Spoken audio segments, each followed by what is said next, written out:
15 taon, ganyan katagal ang panahon na inalay ko para sa pamilyang ito.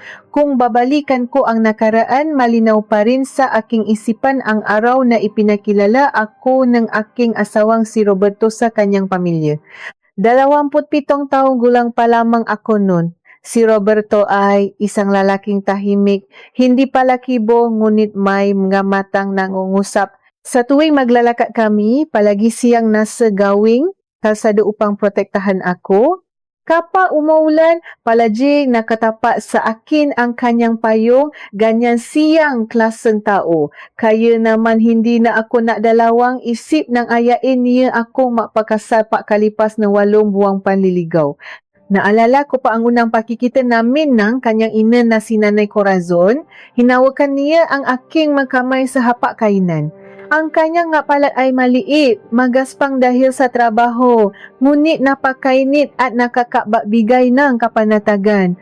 Sabi niya sa akin na alagaan ko raw ng mabuti si Roberto. Kahit tahimik daw ang kanyang anak, may mabuti itong puso. Sa sandaling iyon, nasabi ko sa aking sarili na magiging maayos ang lahat.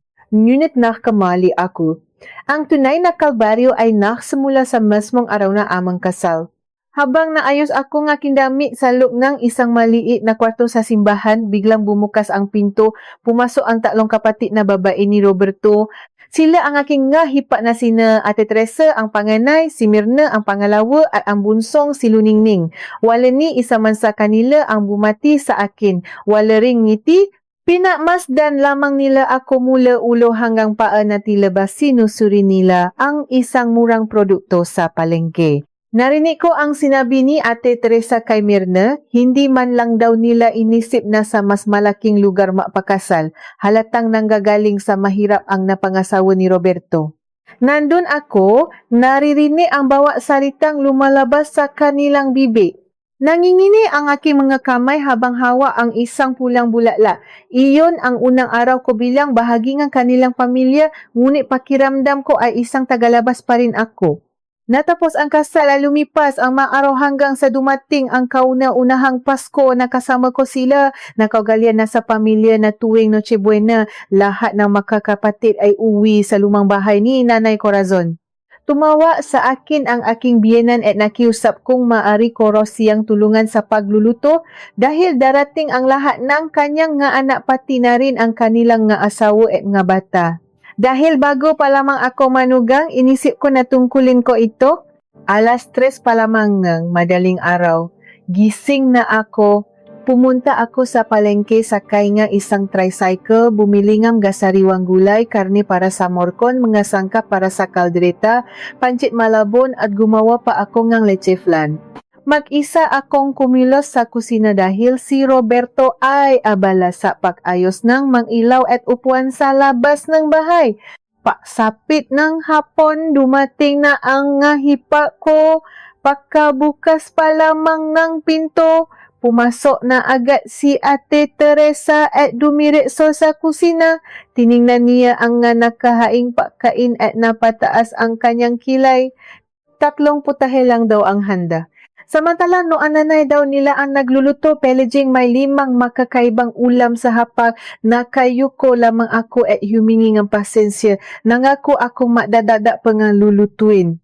Si Mirna naman naupo agad sa sala at sumigaw. Inutusan akong ipabala ng saging at mansanas ang kanyang nga anak dahil nagugutom na raw ang nga ito. Kahit puno mantika ang aking nga kamay dahil sa pagpiprito ng lumpia, nagugas ako at mabilis na nagiwa nga prutas. Nang iabot ko ito sa kanila, napansin ni Luningning na medyo makapal ang pagkakabalat ko sa mansanas. Sayang daw ang laman, napakaaksayado ko raw. Natawanan silang 3. Gusto kong lumubo sa kinatatayuan ko. Pinigilan ko ang aking pag-ibi upang hindi nila makita ang aking kahinaan. Kinagabihan na matapos na ang Noche Buena at nakatulog na ang lahat, mag-isa akong naugas na mga plato. 11:00 ng gabi, 20 oras na ako nakatayo at walang pahinga. Nanghina ang aking tuhod kaya napaupo ako sa malamig na sahi ng kusina. Doon ko na ibinuhos ang lahat ng luhang pinipigil ko buong araw. Maya-maya pa, narinig ko ang pagbukas ng pinto mula sa kwarto ng aking biyenan. Dahan-dahan siyang lumapit sa akin. May hawak siyang isang mainit na baso ng salabat. Umupo siya sa aking tabi at hinagod ang aking likod. Sabi niya, maraming salamat anak, napagod ka ng husto ngayon. Sa isang iglap, nawala ang lahat ng sakit. Sapat na ang salitang iyon para maibsan ang aking pagod. Nang gabi ring iyon, ipinangako ko sa aking sarili na para kay Nanay Corazon, titiisin ko ang lahat ng pang-alipusta ng aking hipa. Ngunit hindi ko naisip na abutin ng 15 taon ang aking pagtitiis. Bawa Pasko, bawa bagong taon, bawa pista ngang barangay, iisang eksena ang nangyayari. Ako ang alipin, sila ang ngarena. Ako ang napapawis sa kusina, sila ang napapahinga sa sala. At tuwing sasabihin ko kay Roberto na nahihirapan na ako, isa lamang ang kanyang sagot. Pamilya daw sila, kaya dapat intindihin ko na lang. Unti-anting namatay ang paasa ko na ipatatanggol niya ko. Hanggang sa dumating ang 15 taon ng aming pagsasama, buntis ako sa aming pangalawang anak, 8 buwan na ang aking dinadala. Isang napakalaking himala dahil matagal naming inintay ang pagkakataong ito matapos ipanganak ang aming panganay na si Jose. Tuwang-tuwa si Nanay Corazon. Sabi niya, huwa na raw akong mag-abala sa darating na Noche Buena at siya na ang bahala sa lahat. Ngunit alam ko may sakit siya sa puso at madaling mapagod kaya ipinili ko pa rin na ako ang gagawa ng lahat ng paghahanda. Gabi bago mapasko, hindi ako makatulog. Nahihirapan akong huminga dahil sa laking aking tiyan. Sumasakit ang aking balakang sa bawat paggalaw. Ngunit kinailangan kong bumangon ng 4:00 ng madaling araw. Tulo pa ang lahat. Malamig ang sahig. Pumasok ako sa kusina at sinimulang hiwain ang mga karne. Ilang oras akong nakatayo na mamantika ang buong mukha. Manas na ang aking mga paa kaya tinanggal ko na ang aking sinelas dahil hindi na ito makasya. Pasado 8:00 ng umaga nang dumating ang pangkat ng aking hipag, 11 tao silang pumasok sa aming maliit na bahay kasama ang kani-kanilang nga asawa at may ingay na anak. Walang pumasok sa kusina upang tulungan ako. Nakapo lamang sila sa sala, nanonood ng television habang si Roberto ay nakikipausap sa kanyang bayaw. Inihain ko na ang mapakain sa mesa. Hirap na hirap ako maglakad dala ang mabibigat na mangkuk ng sabaw. Nang mati man ni Ate Teresa ang kaldereta nak salita siya ng malakas. Bakit daw matabang? Tila nawala na raw ang husay ko sa pagluluto dahil lang lumaki ang aking tiyan. Sinundan ito ng tawanan. Tumungo lamang ako at pilit na ngumiti. Pabalik ko sa kusina upang kumuha ng mainit na kanin. Narinig ko ang usapan nila sa sala. Malakas ang boses ni Ate Teresa. Tinatanong niya kung sino raw ang maalaga sa bata kapa ng anak na ako. Iwan ko na naman daw ba kay Nanay Corazon ang responsibilidad na ako naman dapat ang gumagawa. Idinagda pa ni Mirna na bakit daw kasi nabuntis pa ako sa edad kong 42 na pagka-irresponsible ko ro. Natigilan ako, biglang nadilim ang aking paningin, pakiramdam ko ay umikot ang buong kusina, binitawan ko ang sandok na aking hawa at lumika ito nga malakas na ingay sa sahig. Naramdaman ko ang pakbaksak ng aking katawan. Bago tuluyang pumiki ang aking mga mata, nakita ko ang isang figura na nakmamadaling lumapit sa akin. Sino ang taong ito at ano ang magiging reaksyon niya sa lahat ng nangyari? Ang huling narinig ko bago ako tuluyang lamuning ang dilim ay ang malakas na pabagsak ng kawali sa sementong sahig at ang naalalang boses ng aking panganay na si Jose. Sumisigaw siya, tinatawa ang aking pangalan ng pauli-uli. Pagkatapos niyon ay bumalot na ang kumpletong katahimikan. Nang dahan-dahan kong imulat ang aking mga mata, tila napakabigat ng aking mga talukap. Malabo pa ang aking paningin at pakiramdam ko ay lumulutang ang aking ulo sa gitna ng kawalan. Naramdaman ko ang isang mainit at magaspang na kamay na nakahawa sa aking pisngi. Amoy manzanilla at efficacent oil ang hangin na aking nalalanghap. Pamilyar ang amoy na iyon, isang amoy na nagbibigay ng kakaibang ginhawa sa gitna ng aking matinding pagod. Nan tuluyang luminaw ang paligid, nakita ko ang maamamuka ni Nanay Corazon. Nakaluhod siya sa malamig na sahig ng kusina. Inaalalayan ang aking ulo na nakapatong sa isang nakatuping tuwalya. Umiyak siya. Ang mga luha ay umagos sa kanyang makulubot na pisngi. Pumapatak sa aking lumang duster. Wala akong lakas upang bumangon o kahit man lang magsalita. Nais ko sanang sabihin na ayos lang ako, nahuwa siyang maalala dahil ayaw kong inuubos siya dahil sa matinding paiyak, ngunit walang lumalabas na boses sa aking lalamunan. Tuyot na tuyot ang aking mga labi. Hinawakan ko na lamang ng mahigpit ang kanyang kamay gamit ang aking nanginginig na mga daliri. Sa labas ng kusina, sa may sala, nakakabingi ang katahimikan, wala nagsasalita ni isa man sa kanila.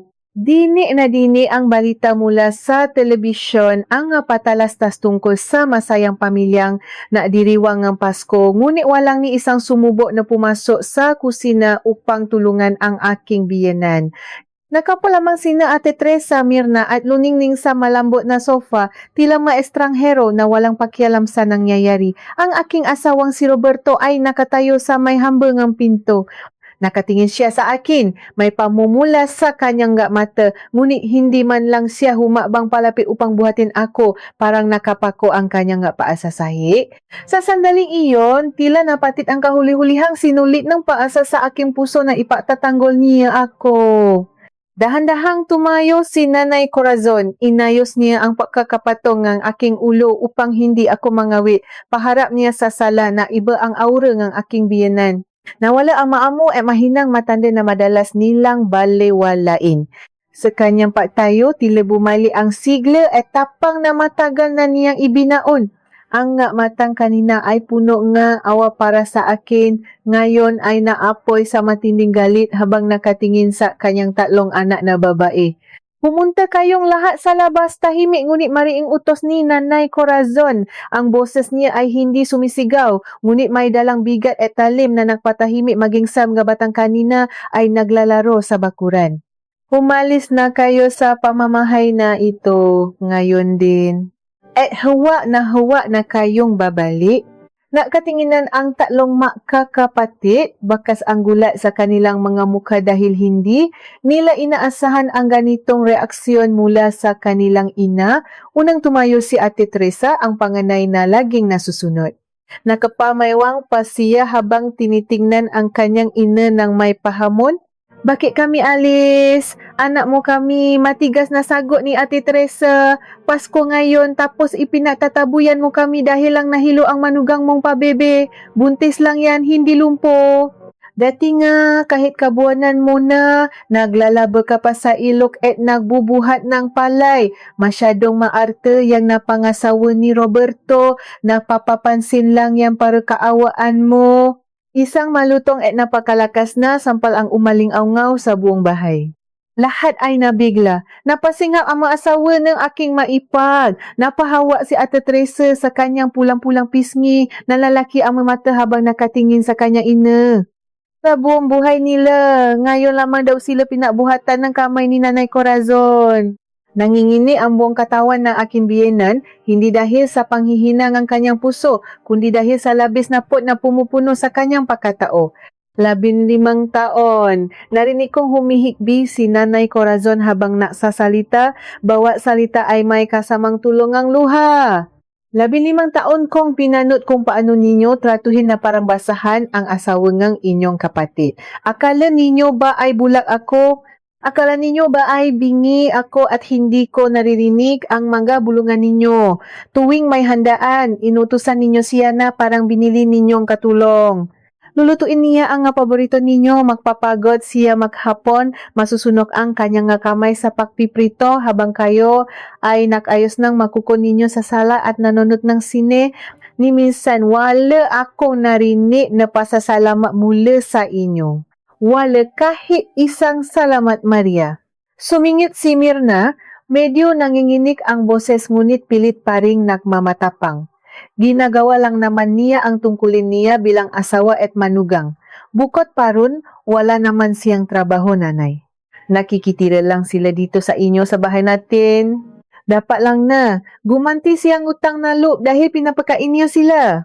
Utang na loob? Sigaw ni Nanay Corazon sa pagkakataong ito ay hindi na niya napigilan ang pagtaas ng kanyang boses na umabot hanggang sa kalsada. Walang utang na loob sa akin si Maria.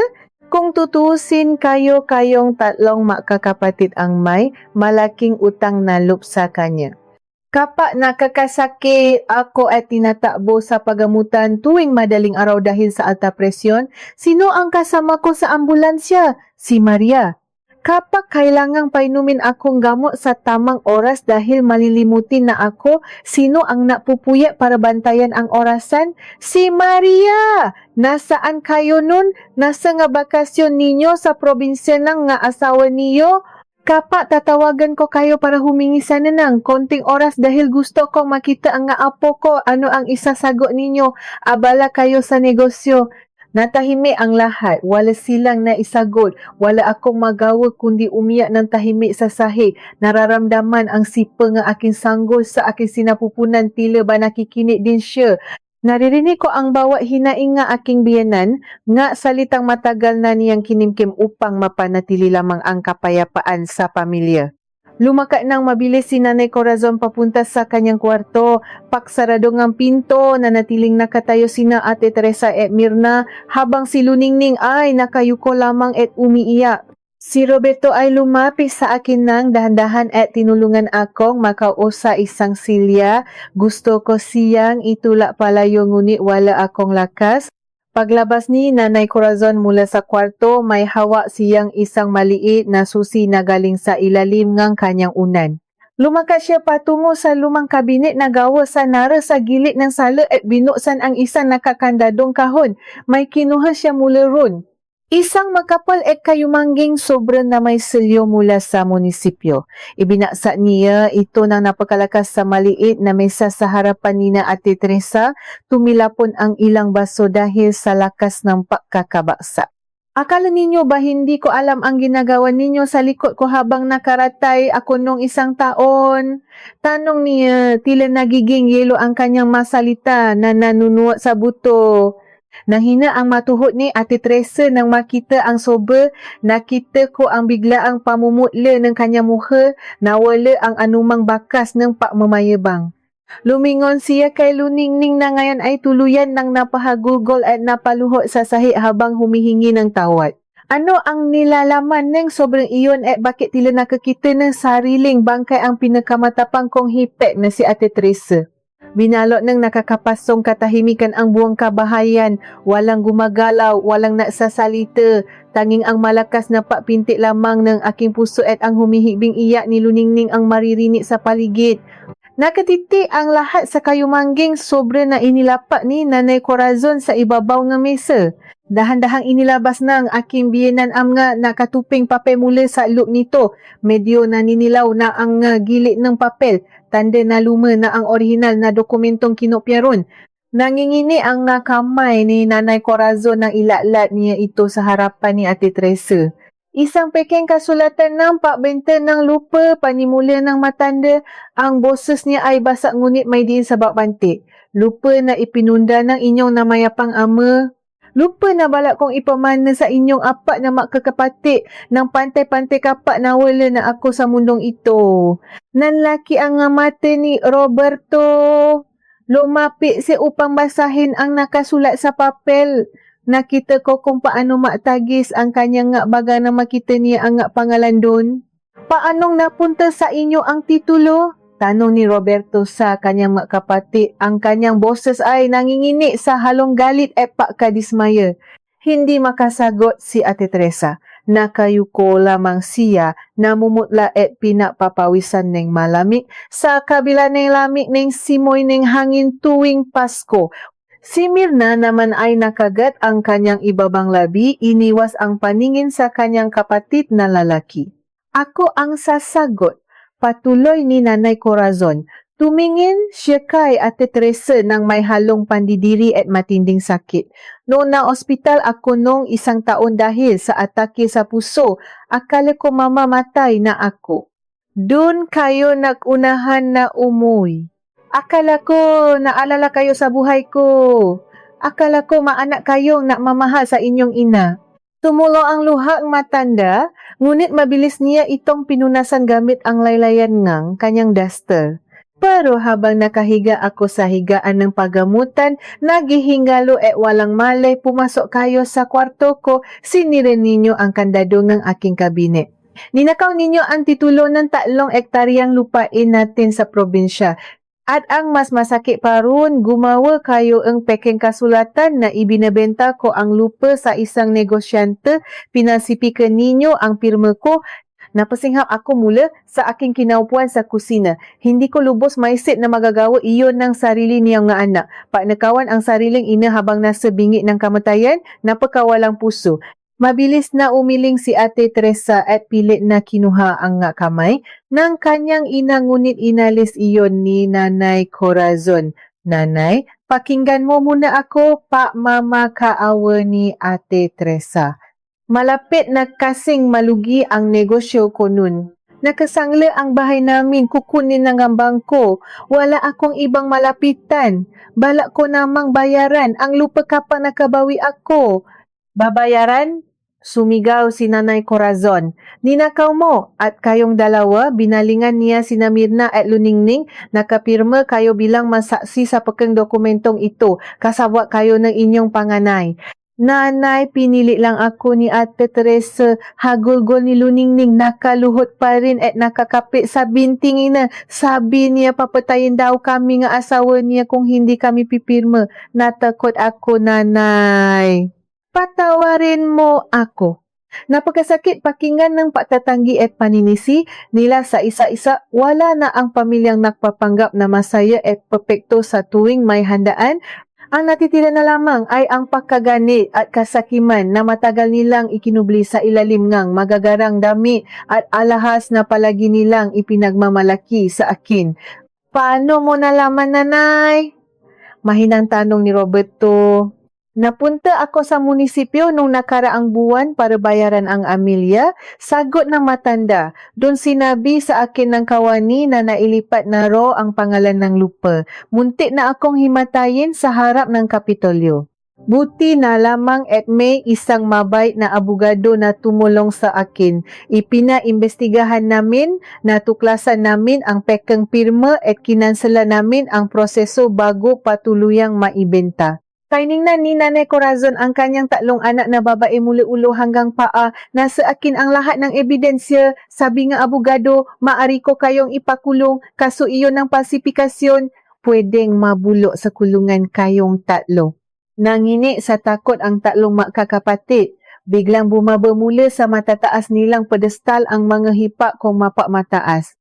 Ang Ate Teresang laging nanlalay sa aking maluto ngayon ay nakmamakaawa, umiyak at nakaluhot sa harapan ng ina na niloko niya. Ang Mirnang laging pinupuna ang aking kilos, ngayon ay nakayuko at tila walang mukhang may harap. Pero hindi ko ginawa. Patuloy ni Nanay Corazon. Unti-unting humihina ang boses dahil sa matinding pagod. Hindi ko itinuloy ang kaso dahil sa kabila ng lahat. Mga anak ko pa rin kayo.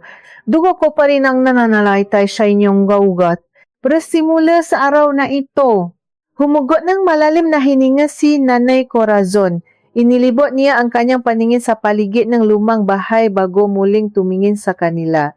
Wala na akong nga anak na babae. Kalimutan ninyong may ina kayo. Ang bahay na ito at ang lahat ng natitira kong ari-arian ay ibibigay ko kay Roberto at kay Maria. Sila ang tunay na nag-alaga sa akin. Sila ang tunay kong pamilya kayo. Mga linta kayong sumisipse, dugo nga inyong magulang. Lumayas na kayo at huwa ng babalik pa. Bago pa man makapagsalita ang sinuman sa kanila, biglang sumulong si Roberto. Sa wakas, pagkatapos ng 15 taon ng pananahimik at pagtitiis, nagsalita ang aking asawa. Hinarap niya ang kanyang kapatid. Ang kanyang mukha ay namumula sa galit. Ang ugat sa kanyang lik ay litaw na litaw. Mga walang iya kayo, sigaw ni Roberto, ang kanyang boses ay umalingaw-ngaw sa buong bahay na tila isang kulo. Pinabayaan ko ang lahat ng pangalipusta ninyo sa asawa ko dahil akala ko pamilya tayo. Naniwala ako na kaya ganyan ang ugali ninyo ay dahil nakagawian lamang, pero hindi pala. Masama talaga ang budi ninyo. Niloko ninyo ang nanay natin habang naghihingalo siya. Lumapit si Roberto kay Ate Teresa at itinuro ang pinto, narinig ninyo ang nanay, lumayas kayo at isama ninyo lahat ng gagamit ninyo. Wala kayong karapatang tumapa sa bahay na ito. Kinuha nga asawa ni na Ate Teresa at Mirna ang kanilang mga anak at nagmamadaling lumabas ng bahay. Hila-hila nila ang kanilang asawa na ngayon ay patuloy na humahagulgol. Nawala ang lahat ng kayabangan. Nawala ang kanilang pagiging reyna ng tahanan. Unti-unting nawalan ng tao ang sala hanggang sa ang naiwan na lamang ay kaming apat. Ako, si Roberto, si Nanay Corazon at ang natulalang si Luningning sa labas ng bakuran na hinihintay ng kanyang asawa. Akala ko ay matatapos na ang kalbaryo namin ng araw na iyon. Akala ko sa paglabas nila ng pintuan ay makakahinga na ako ng maluwa. Hahawakan ko sana ang kamay ni Nanay Corazon upang mapasalamat sa kanyang pagtatanggol sa amin. Ngunit nang subukan kong tumayo mula sa silya, nakaramdam ako ng isang napakatinding kirot sa ibabang bahagi ng aking tiyan. Isang kirot na tila pinuputol ang aking baywang sa dalawa. Napatili ako sa sobrang sakit. Naramdaman ko ang pag-agos ng isang mainit na likido pababa sa aking ngahita, bumabasa sa aking lumang duster at tumutulo sa malamig na sahig. Maria, sakaw ni Roberto, nakmamadaling tumakbo palapit sa akin. Tiningnan ko ang sahig, nalaki ang aking nga mata na puno nga matinding takot ang aking puso. Hindi lamang tubig ang lumabas mula sa akin, may kasama itong mapulang dugo. Tulungan niyo ako, mahinang bulong ko bago muling nawalan ng lakas, nararamdaman ang mabilis na tibok ng puso bata sa aking sinapupunan na tila nahihirapan na ring huminga. Ano ang mangyayari sa sanggol sa aking sinapupunan habang patuloy na umagos ang dugo mula sa aking katawan? Naramdaman ko ang malalakas na bisik ni Roberto na mabilis na pumulupo sa aking nanghihinang katawan. Binuhat niya ako mula sa malamig na sahig ng kusina na ngayon ay nababahiran na ng sarili kong dugo. Ang kanyang tini ay basa na utos sa aming panganay na si Jose na tumakbo sa labas at humingingan sa lolo sa aming kapitbahay. Sa loob ng 15 taon, ngayon ko lamang nakita ang ganitong klaseng takot sa mata ng aking asawa. Namumutla siya, nangingini ang kanyang braso habang bitbit ako palabas ng aming tarangkahan. Ang sikat ng araw na kanina ay nabibigay ng masayang liwanag para sa umaga ng Pasko ay tila najing mapusya. Wala akong marinig kundi ang malakas na kabog sa aking dibdib at ang mabilis na yabak memhapa ni Roberto sa malikabok na kalsada. Dumating ang aming kumparang si Mang Cardo dala ang kanyang lumang pampasaherong sasakyan. Mabilis nila akong isinakay sa likuran. Umupo si Roberto sa aking tabi at inilagay ang aking ulo sa kanyang kandungan habang si Nanay Corazon ay sumunod sa amin hawa ang kanyang lumang rosaryo na yari sa kahoy. Sa bawat luba na aming madaanan, tila may matalim na kutsilyong humihiwa sa aking sinapupunan. Napaungol ako sa labis na sakit. Nakakapi ako ng mahipi sa laylayan na damit ni Roberto, ibinubuhos doon ang lahat ng lakas na natitira sa aking katawan. Ang mainit na likido ay patuloy na umagos pababa sa aking binti, unti-unting kumukuha sa aking ulirat. Naramdaman ko ang maluha ni Roberto na pumapata sa aking mukha. Humihingi siya ng tawad ng pauli-uli. Patawarin mo ako, Maria. Bulong niya ang kanyang mukha ay nakadikit sa aking no. Kasalanan ko ito. Kung ipinagtanggol lamang kita noon pa, kung naging matapang lamang akong asawa, hindi abot sa ganito, lumaban ka, pakiusap huwag mo kaming iwan ng anak natin.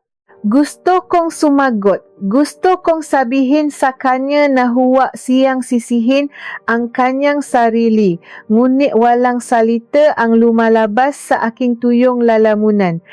Ipinikit ko na lamang ang aking mamata at sa aking isipan ay taimtim na nakipausap sa Diyos. Inialay ko ang lahat ng sakit, ang lahat ng 15 taon ng aking pagtitiis. Hiniling ko na kung mayroon man siyang kukunin sa araw na ito, buhay ko na lamang ang kanyang kunin at pakiusap, iligtas niya ang inosenteng bata sa aking sinapupunan.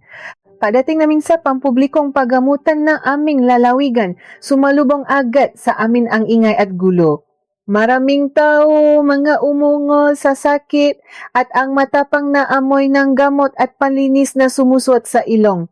Inilapa ako nga tagapaalaga sa isang maliit at malami na higaan na may gulong. Mabilis nila akong itinulak papasok sa makipot na pasilyo patungo sa silid gawaan. Binitawan ni Roberto ang aking kamay nang harangin siya na isang tagapaalaga sa labas ng malaking pintuang salamin.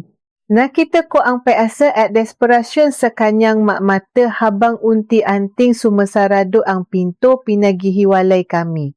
Sa loob na silid, ang mga ilaw sa kisame ay nakakabulak.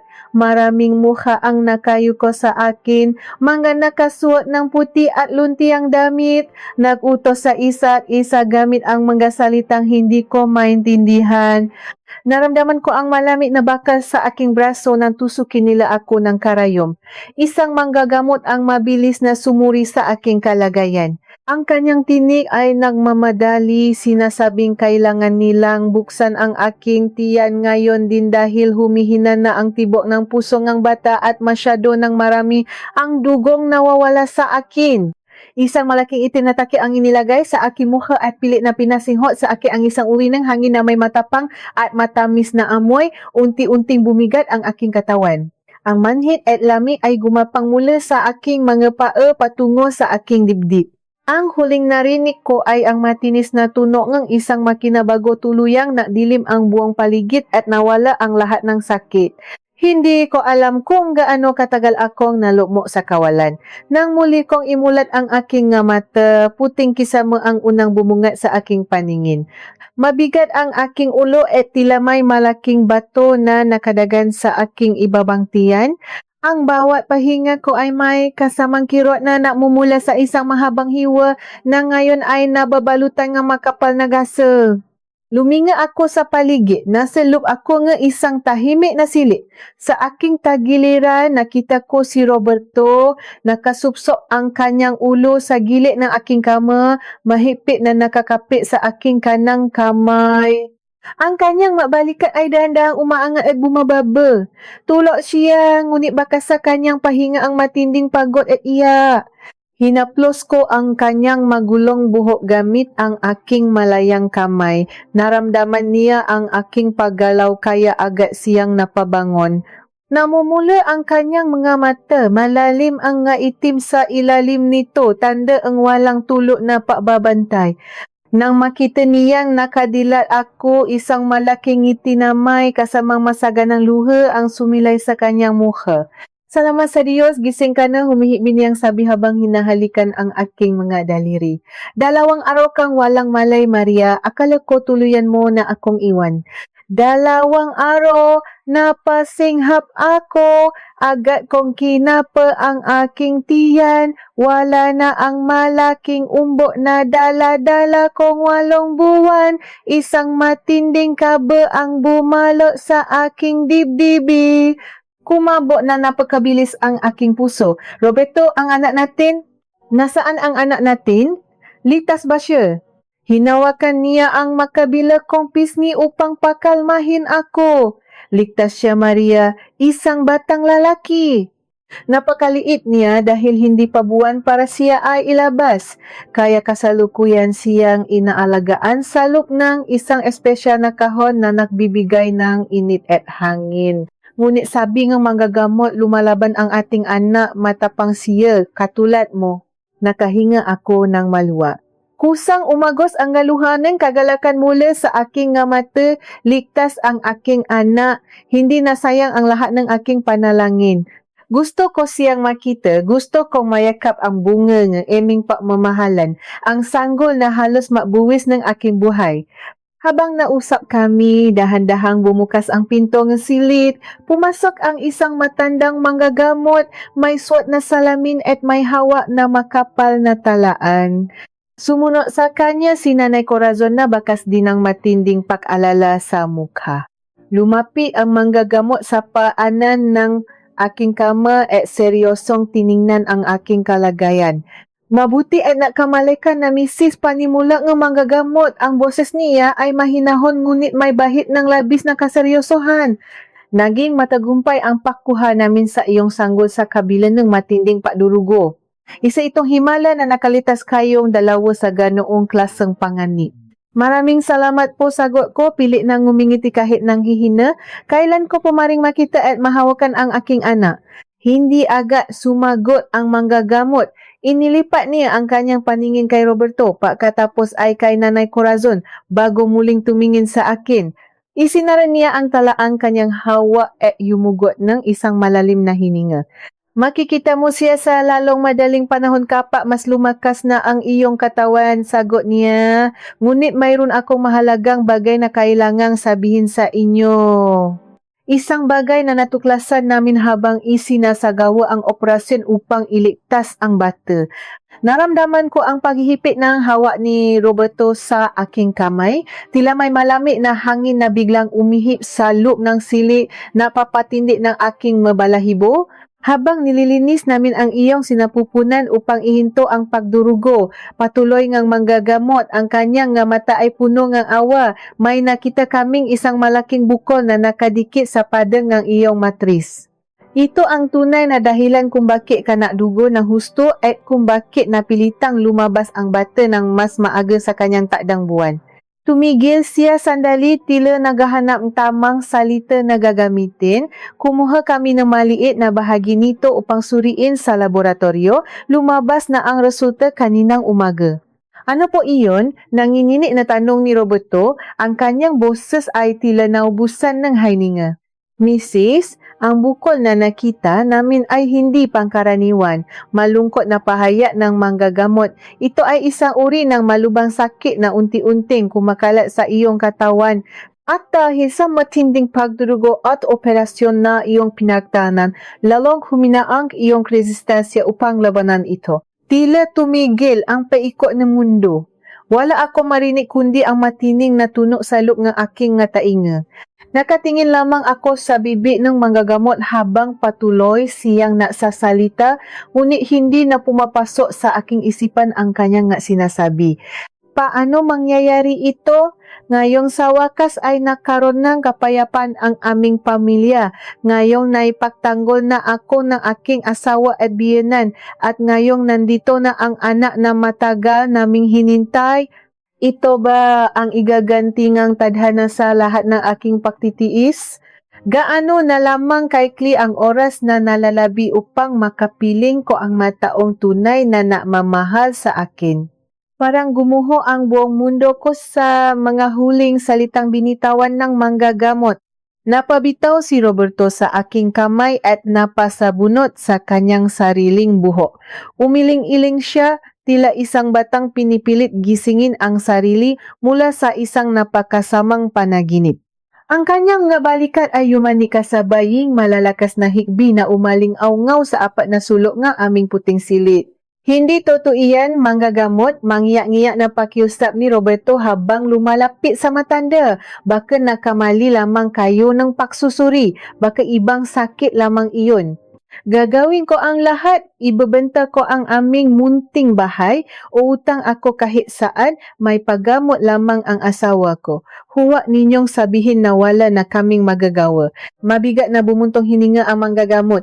Inilagay niya ang kanyang kamay sa balikat ng aking umiyak na asawa. Naintindihan ko ang iyong nararamdaman, Mr. Maari nating subukan ang mga matatapang na gamot at ilang paupra upang patayin ang mga masasamang selula, ngunit kailangan muna nating palakasin ang katawan ng iyong asawa. Sa ngayon, masyado siyang mahina. Ang mahalaga ay huwag kayong mawala ng pag-asa. Na makalabas ang manggagamot, napaluho si Nanay Corazon sa gilid ng aking kama. Hinawakan niya ang aking mga paa at umiyak ng buong kapaitan. Patawarin mo ako, anak, paulit-ulit niya ang sinasabi.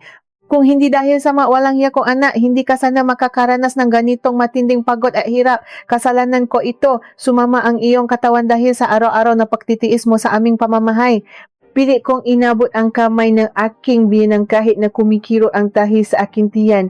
Nanay, pakiusa, huwa ninyong sisihin ang inyong sarili, mahinang sagot ko, wala kayong kasalanan. Wala tayong sinumang dapat sisihin sa mga pagsubok na ibinibigay ngang may kapal. Ang mahalaga ay buhay ang anak namin ni Roberto. Buhay ang inyong apo. Lumipas ang 3 araw. Unti-unting bumali ang kaunting lakas sa aking katawan sa paupang makaupo ako sa isang silang dagulong. Nakiusap ako kay Roberto na dalhin ako sa silid kung saan inaalagaan ang masanggol na isinilang ng wala pa sa kapanahunan. Habang itinutulak niya ang kaking silya sa mahaba at malamig na pasilyo na pagamutan, nararamdaman ko ang kaba at pananabik. Nang makarating kami sa harap ng malaking salamin, itinuro sa akin ng isang tagapaalaga ang isang maliit na kahong salamin na may pampainit sa dulong bahagi ng silid. Nandun ang aking anak. Napakaliit niya. Ang kanyang balat ay mapula-pula at kulang pasalaman. May mga maliliit na tubo na nakakabit sa kanyang ilong at sa kanyang maninipis na braso. Ngunit nang makita ko ang pagtaas at pagbaba ng kanyang maliit na dibdib sa bawat paghinga, naramdaman ko ang isang kakaibang lakas na dumaloy sa aking nga ugat. Umiyak ako, hindi dahil sa lungkot, kundi dahil sa labis na pagmamahal para sa munting anghel na ito na nakipaglaban kasama ko upang mabuhay. Papangalanan natin siyang Gabriel. Bulong ko kay Roberto habang nakadikit ang aking palat sa malamig na salaming ng bintana. Siya ang magdadala ng mabuting balita at lakas sa ating pamilya. Lalaban din ako, Roberto. Hindi ko kayo iiwan. Ngumiti ang aking asawa at humalik sa aking no. Lalaban tayo ng magkasama, Maria, walang iwanan. Habang napapalakas ako sa pagamutan, hindi lingit sa aming kaalaman ang mga nangyayari sa labas, partikular na sa 3 kong hipat. Isang hapong narinig ko ang pag-usap ni Roberto at Nanay Corazon sa labas NJ aking pinto abang akala nila ay tulog ako. Ikinuwento ni Roberto na tila mabilis na kumilos ang tadhana upang singilin sina Ate Teresa at Mirna sa kanilang nga kasalanan. Nang malaman ng asawa ni Ate Teresa ang tungkol sa pinasipikang dokumento ay ang tangkang pagnanakaw sa lupa ng sariling ina, nagalit ito ng husto. Ayaw nitong madamay sa kasong kriminal kaya kinuha nito ang kanilang mga anak at iniwan si Ate Teresa mag-isa. Idada pa rito. Tuluyan ng kinuha ng bangko ang kanilang bahay dahil sa patong-patong na utang na hindi niya nabayaran matapos itigil ni Nanay Corazon ang pagbibigay ng tulong pinansyal. Si Mirna naman ay tinakbuhan ng kanyang kasosyo sa negosyo. Tangay nito ang lahat ng kanilang puhunan dahilan upang magtago siya mula sa mga taong kanyang nautangan sa kanilang probinsya. Ang kanilang kayabangan na dati ay ipinapamuha nila sa akin ay tuluyan ng nadurok. Ang sumpang kanilang kasakiman ay bumalik sa kanila sa loob lamang ng napakailing panahon. Si Luningning ay palipat-lipat na lamang ng tirahan, nakikitulo sa mga malayong kamaanak dahil ayaw siyang tanggapin ang kanyang asawa matapos ang nangyaring eskandalo noong araw ng Pasko. Nabalitaan naming ilang beses siyang napunta sa lumang bahay upang makaawa kay Nanay Corazon, ngunit mahigpit ang biling ng matanda sa mga kapitbahay na huwa siyang papasukin sa tarangkahan. Kahit papaano nakaramdam ako ng awa para sa kanila. Kahit ganun ang gitsaw dila sa akin sa loob ng 15 taon, hindi ko pa rin maatim na matuwa sa kanilang pagbagsak. Ngunit batik kong ito ang bunga ng kanilang sariling mga desisyon at pagiging sakim. Kinagabihan ng araw na iyon, matinding ulan ang bumuhos sa aming lalawigan. Ang tunog na ulan na tumatama sa bintana na aking silid ay nagbigay na nakakabinging katahimikan sa paligid. Umalis sandali si Roberto upang bumili ng hapunan sa labas ng pagamutan. Si Nanay Corazon naman ay umuwi muna sa bahay upang kumuha ng malilinis na damit at ilang gamit ni Jose. Naiwan akong makisa sa ihan, pinakmamastan ang makapatak na ulan sa salaman habang inaalala ang muka ng aking munting si Gabriel. Maya-maya pa, narinig ko ang isang mahinang katok sa pinto, dalawang makakasunod na katok tila na alangan. Pasok, mahina kong tugon, inaakalang isa iyon sumnganas na maikot upang suriin ang aking presyon. Dahan-dahang bumukas ang pinto. Walang pumasok na nakaputing uniforme. Sa halip isang anino nga babay ang tumambak sa liwanag na nakmumula sa pasilyo. Basang-basa siya nga ulan, nangingini ang buong katawan at nakayuko. Ang kanyang buho ay magulo at nakadikit sa kanyang pisngi. Nang iangat niya ang kanyang paningin, bumilis ang tibok ng aking puso. Kusang napahipit ang hawak ko sa kumot na nakatakip sa aking katawan. Wala rito si Roberto upang ipagtanggol ako. Paano ko nais niyang gumawang masama sa akin dahil sa gali at pakawalan ng kanya mana? Ano ang ginagawa mo rito? Nangingini kong tanong sa taong nasa pintuan. Sino ang hipa na sumadya sa akin sa gitna ng malakas na ulan at madilim na gabi at anong panibagong gulo ang dala niya sa aking mahinang kalagayan? Sumikip ang aking dibdib ng tuluyang, humakbang papasok sa liwanag ang taong nasa pintuan. Ang babaeng nakatayo sa aking harapan, basang-basa ngang ulan at nangingini sa matinding lamig, ay walang iba kundi si Luningning, ang pinakabunso sa aking nga hipag. Ang babaeng palaging nakasunod sa anino ni na Ate Teresa at Mirna, ang palaging nakikitawa sa tuwing ako ay inaalipusta, ngunit siya ring unang lumuhod ay humingi ng tawad ng mabunya ang kanilang kasamaan. Wala na ang magagarang damit at makakapal na palamuti sa kanyang mukha. Ang Luningning na kaharap ko ngayon ay tila isang pulubi na nawalan ng direksyon.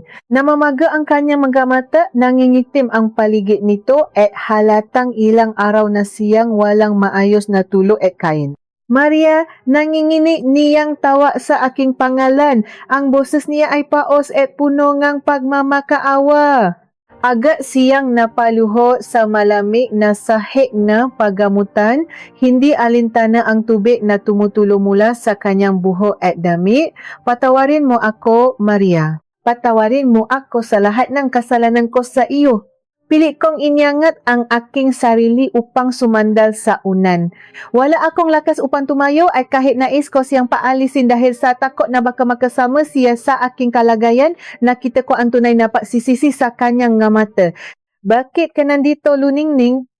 Mahina kong tanong, pinipigilan ang aking sariling mapaluha. Hindi ba pinabawalan na kayo ni Nanay Corazon na lumapit sa amin? Alam ko, humihibing sagot niya habang nakadikit ang noo sa sahig. Wala na akong mukhang may harap sa inyo. Tinaboy na ako nga asawa ko. Wala na akong matirhan. Pero hindi ako pumunta rito para humingi na limos o tulong. Pumunta ako rito para makaawang ang kapatawaran.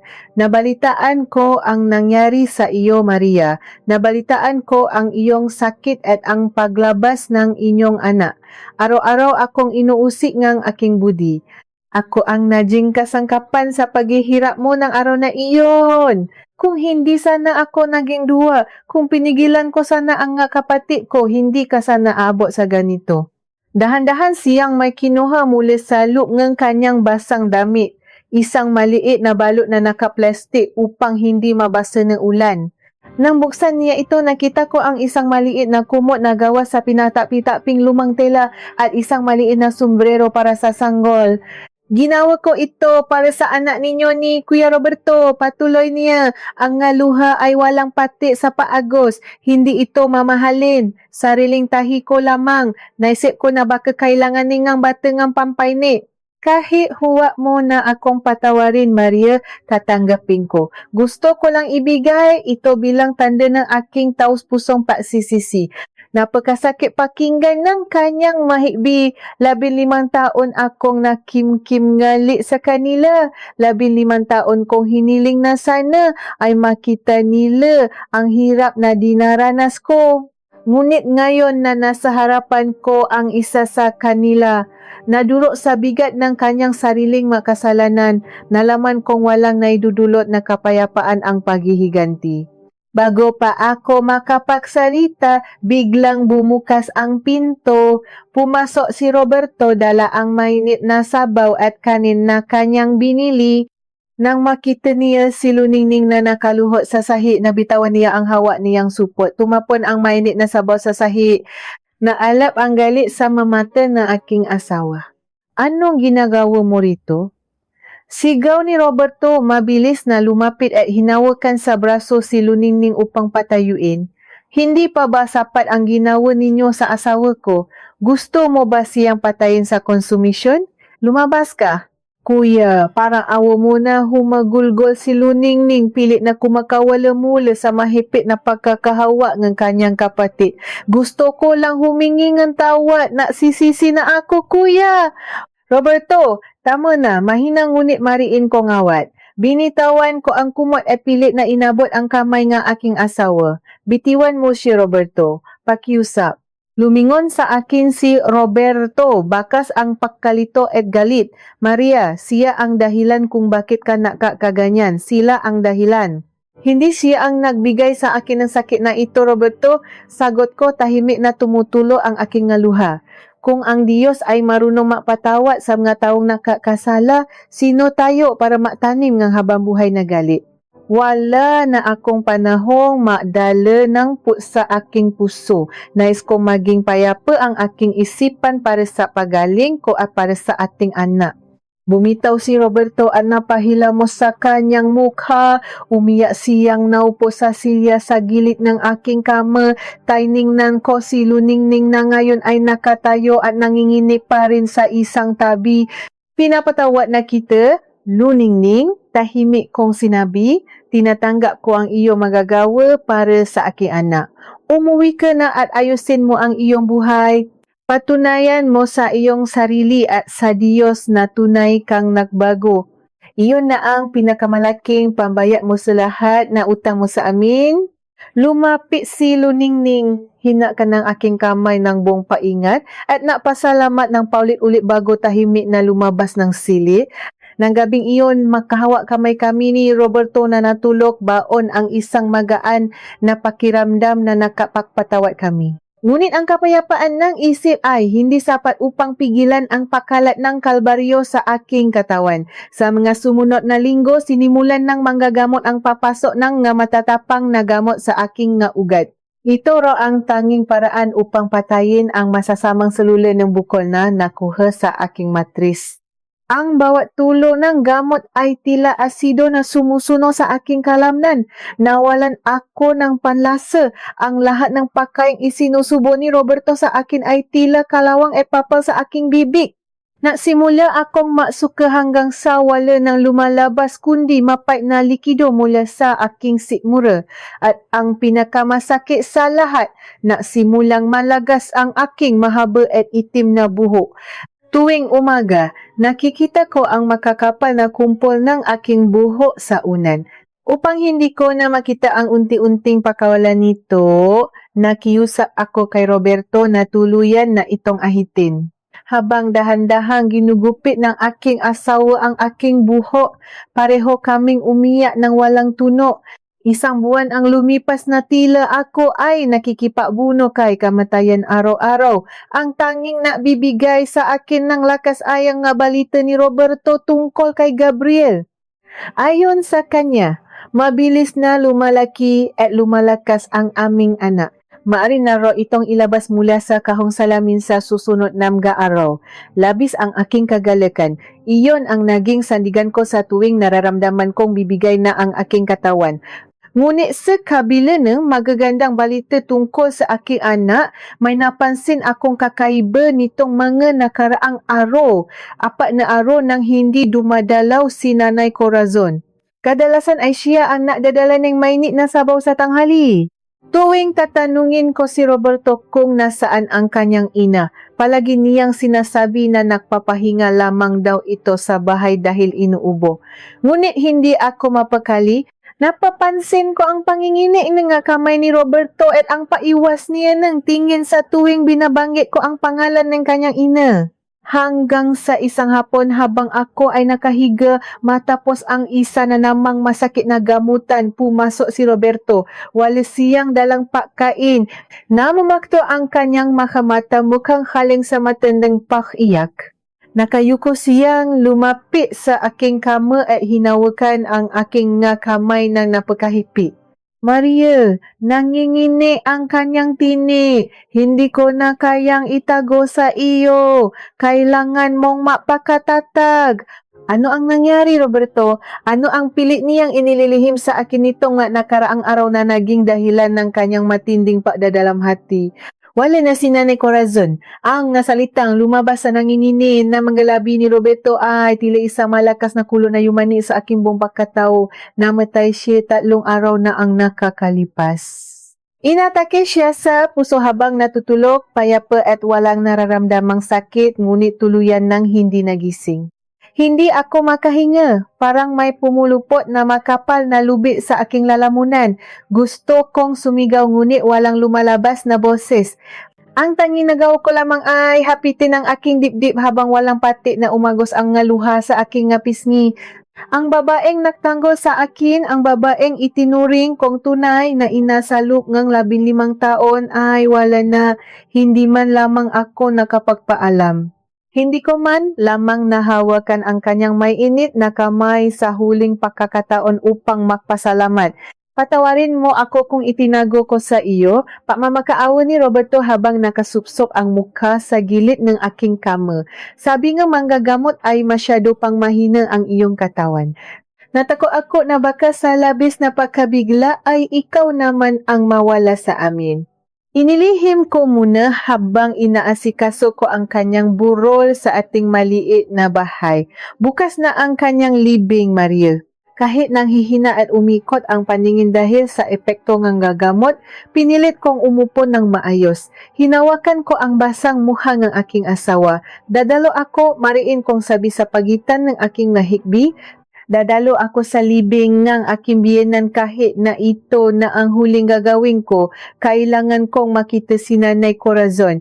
Pakiusa, Roberto, huwa mong ipakay sa akin ito. Hindi na nakipagtalo si Roberto dahil nakita niya ang matinding determinasyon sa aking nga mata.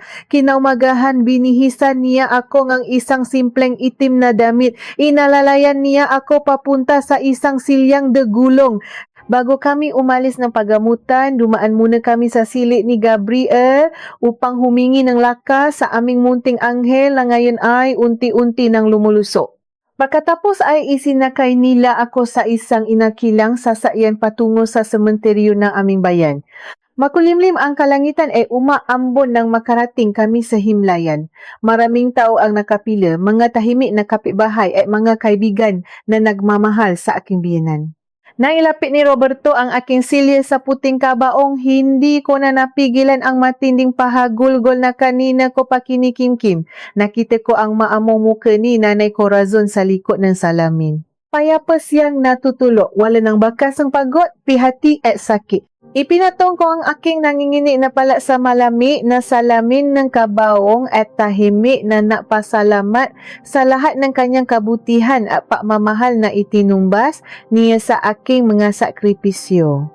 Habang inihahanda ng nga trabahador ang pakbaba ng kabaong sa lupa, narinig namin ang isang malakas na ingay at kaguluhan mula sa likuran ng nga dalam hati. Nahawi ang nga tao at lumitaw ang dalawang pamilya na bultong ng babae, sina Ate Teresa at Mirna. Nakasuot sila ng galuma at gusgusin na damit. Basang-basa ng ambon at puti ang kanilang nga paa. Malayo-malayo sila sa dati nilang anyo na punong ginto at kayabangan. Umiyak sila na napakalakas pilit na lumalapit sa hukay upang makita ang kanilang ina. Hinarang sila ni Roberto. Wala kayong karapatang pumunta rito. Sigaw nga aking asawa, galit na itinulak palayo si Ate Teresa na nakpumilit yumakap sa kabaong. Kayo ang dahilan kung bakit lumala ang sakit niya. Kayo ang pumatay sa nanay dahil sa matinding konsumisyon na ibinigay ninyo sa kanya. Lumayas kayo bago pa ako makagawa ng masama sa inyo. Lumuhot sa putikan si Ate Teresa at nak makaawa, hindi alintana ang maraming matang nakatingin sa kanila. Kuya, parang awa mo na, hayaan mo kaming makita si nanay sa huling pagkakataon. Nagsisisi na kami, binawi na ni Diyos ang lahat sa amin. Wala na kaming mapuntahan, kuya. Gusto lang naming humingi ng tawad kay nanay. Ngunit sa gitna ng kanilang pagmamakaawa at iyakan, may isang taong biglang naglakad papalapit sa amin. Isang matandang lalaking nakasuot ng formal na barong ang lumabas mula sa kumpulan ng mga tao, may hawak na isang makapal at selyadong sobre. Huminto siya sa harapan ni Roberto at napakilala bilang abogado na matagal ng pinakakatiwalaan ni Nanay Corazon. Lumingon siya sa akin at sa dalawang makakapatid na nakaluhod sa putikan bago nagsalita ng may labis na kaseryosohan. Mabuti at nandito kayong lahat, panimula ng abogado. Ang kanyang boses ay malinaw at nakapangibabaw sa ingay ng ulan. Bago pumanaw ang inyong ina, may iniwan siyang huling habilin at testamento. Isa napakabigat na kondisyon ang kanyang inilagay na dapat matupad bago tuluyang may pamana ang kanyang bahay at mga ari-arian kay Roberto at Maria. Kung hindi ito masusunod, mapupunta ang lahat ng kanyang pinahirapan sa kawanggawa at walang sinuman sa inyo ang makakakuha ng kahit isang kusing. Ano ang huling kondisyon na iniwan ni Nanay Corazon sa kanyang testamento at paano nito susubukin ang natitirang lakas at pagpapatawad sa aming pamilya na matagal nang nawasa? Binalot ng nakakabinging katahimikan ang buong paligid sa kabila ng patuloy na pagbuhos ng ambon. Ang lahat ng matang kanina ay nakatingin sa puting kabao ngayon, ay nakatuon sa manananggol na nakatayo sa harapan namin. Dahan-dahan niyang binuksan ang selyadong sobre at inilabas ang isang makapal na papel na naglalaman ng huling habilin ni Nanay Corazon. Umubo muna ng mahina ang manananggol bago nagsimulang makbasa. Ang boses niya ay malalim at naalingaw-ngaw sa gitna ng mapuntut. Ayon sa huling testamento ni Ginang Corazon, panimula niya, ang lumang bahay, ang lahat ng naiwang salapi sa bangko, at ang 3 ektaryang lupain sa probinsya ay mapupunta lahat kina Roberto at Maria. Sila ang itinalaga niyang tagapamana at tagapangalaga ng lahat ng kanyang pinahirapan. Narinig ko ang mahinang pahibing ni Ate Teresa at Mirna mula sa putikan. Nakayuko lamang sila, tila tinatanggap ang katotohanan wala na silang babalikan. Ngunit bago pa man makapagsalita si Roberto, muling itinaas ng manananggol ang kanyang kamay. Ngunit patuloy niya tumingin ng tuwid sa 2 hipakong nakaluhod sa lupa. May isang mahigpit na kondisyon ang inyong ina na nakasulat dito bago tuluyang maibigay ang buong titulo kina Roberto at Maria. Kumabo ng mabilis ang aking dibdib. Hinipitan ni Roberto ang hawak sa aking silya habang naghihintay kami sa mga susunod na sasabihin manananggol. Ang kondisyon, pagbabasa ng matanda mula sa papa ay kailangan pasabihan ni Teresa at Mirna ang aking manugang na si Maria sa loob ng 1 buong taon. Sila ang maalaga sa kanya habang siya ay nakikipaglaban sa kanyang maluhang sakit. Sila ang maglabang ng kanyang nga damit, magluluto ng kanyang pagkain at maglilinis ng kanyang tahanan. Kailangan nilang patunayan na natutunan nila ang ibig sabihin ng pagpapakumbaba at pagsisisi. Kapag nagawa nila ito ng may dalisay na puso at pinatawad sila ni Maria pagkalipas ng 1 taon, bibigyan sila ni Roberto ng maliit na halaga mula sa napabentahan ng ani upang makapagsimula muli ng kanilang sariling buhay. Kung tatanggi sila sa kondisyong ito, ibebenta ang lahat ng ari-arian at ang buong yaman ay idodonata sa isang bahay ampunan na matagal nang tinutulungan ng inyong ina, walang mapupunta kaninuman. Napasiga ang ilang magkapitbahay dahil sa gulat, isang malakas na bulungan ang umugong sa buong sementeryo. Ang matatalas at palalong mahipa na dating ginagawa ako alipin tuwing may handaan, ngayon ay inutusang maging tagapaalaga ko. Inalisan sila ng kanilang ina ng dangal na matagal nilang ipinamamalaki at ibinaba sila sa posisyon na dati nilang ipinaparanas sa akin. Ito ang huling parusa at pagkakataon na ibinigay ni Nanay Corazon. Tiningnan ni Roberto ang kanyang magkapatid ng may halong put e awa. Ang decision ay nasa inyo, malamig na sabi ng aking asawa. Kung hindi ninyo kaya lunukin ang inyong nga kayabangan, maari na kayong umalis ngayon din.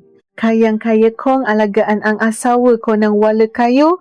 Gumapang papalapit sa aking silya si Ate Teresa. Ang kanyang nga kamay ay punong kutik, ang kanyang muka ay basang-basang ang ulan at luha. Wala na ang Ate Teresang laging nakataas ang kilay tuwing tinitikman ang aking maluto.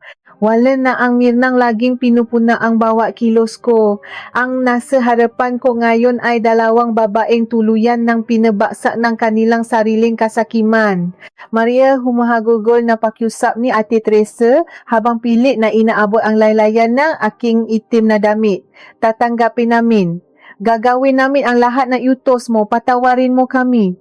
Hindi dahil sa lupang ipinangako ni nanay, kundi dahil wala na kaming ibang matabuhan. Tinaboy kami ng mundo na pinaniwalaan namin. Ngayon ko lang naiintindihan ang hirap na dinanas mo sa kamay namin. Sumunod din si Mirna, umiyak at nakadikit ang nusa, aking nasapatos. Patawarin mo kami, Maria. Magsisilbi kami sa iyo ng buong katapatan. Huwag niyo kaming itaboy. Tiningnan ko sila ng matagal. 15 taon akong nagtiis sa kanilang nga pang-alipusta. 15 taon kong pinangarap na dumating ang araw na makita nila ang epekto ng kanilang kalupitan. Narito na ang sandaling iyon. Nasa makamay ko ang kapangyarihan upang itaboy sila, upang hayaan silang magdusa sa lansangan bilang ganti sa lahat ng sugat na inukit nila sa aking puso. Ngunit habang pinagmamasdan ko sila, wala akong naramdamang tagumpay. Walang galak sa aking puso nang makita ko silang nakaluhot sa putikan. Ang tanging nakita ko ay ang paasa ni Nanay Corazon na sa pamamagitan ng kondisyong ito, baka sakaling matuto silang makmahal ng toto. Dahan-dahan kong inabot ang makabilang balikat nina Ate Teresa at Mirna. Nangingini ang aking kamay dahil sa panghihina, ngunit pinilit kong maging matata ang aking boses. Tumayo kayo, mahina ngunit maringkong utos. Gulat silang naangat ng tingin sa akin. Hindi ko kailangan na maalipin, patuloy ko, ang aking maluha ay sumasabay sa papata ng ulan. Napagod na ako sa 15 taon ng pagiging tagapasilbi sa bahay na iyon. Hindi ko gustong maranasan ninyo ang hirap na pinagdaanan ko dahil hindi iyon nakdudulot ng kapayapaan. Tinatanggap ko kayo sa bahay hindi bilang nga alila, kundi bilang nga kapatid na nakamali at gustong mabago. Araw-araw ninyong patunayan kay Nanay Corazon na karapat-dapat kayo sa pangalawang pagkakataong ito. Tumangis nang napakalakas si Roberto at niyakap ako ng mahigpit mula sa likuran ng aking silya. Sina Ate Teresa at Mirna ay napahaguhol ng lalo at hinalikan ang aking kamay ng paulit-ulit. Doon, sa ilalim ng umiyak na kalangitan at sa harap ng himlayan ng aming ina, na simulang magilom ang sugat na matagal nang bumiyak sa aming pamilya. Lumipas ang buwan, totungan na ang pagbabago ay nakikita sa gawa. Ang dating palalong si Ate Teresa ang naasikaso nga aking gamot at napapaligo sa akin tuwing hindi ko kayang tumayo. Si Mirna ang nag-alaga kay Gabriel at nagluluto ng mamasustansyang sabaw na nagpapalakas sa aking katawan. Kasama rin namin si Luningning na ngayon ay natatanim ng gulay sa aming bakuran upang may makain kami araw-araw. Nagbago ang ihip ng hangin sa lumang bahay. Ang dating pugat ng pangungutya at pihati ay napuno ng tunay na pagtutulungan. Kahit napatuloy ang paggagos na matatapang na gamot sa aking maugat, nakakaramdam ako ng kakaibang sigla sa tuwing nakikita ko silang naghahabulan kasama si Jose at ang munting si Gabriel sa aming bakuran. Si Roberto ay palaging nasa aking tabi, pinipisil ang aking kamay at walang sawang bumubulong ng kanyang pasasalamat at pagmamahal. Isang hapon, habang nakaupo ako sa tumba-tumba sa aming balkonahe, pinamamasdan ko ang papalubo na araw, payapa ang lahat, naisip ko ang napakahabang paglalakbay ng aking buhay. 15 taon ng luha na napalitan ng 1 taon ng tunay na pamilya. Ngunit habang umihip ang malamig na hangin at nararamdaman ko ang kakaibang bigat sa aking pahinga, isang tanong ang patuloy na gumugulo sa aking isipan. Ngayong nakaayos na ang lahat at natupad na ang huling hiling ng aking biyenan, ang sakit ba na pilit kong nilalabanan ay tuluyan ng aalis. O ito ba ang huling pagsubok na tatapos sa aking kwento bago ko makita ang ganap na paglaking kaking maanak?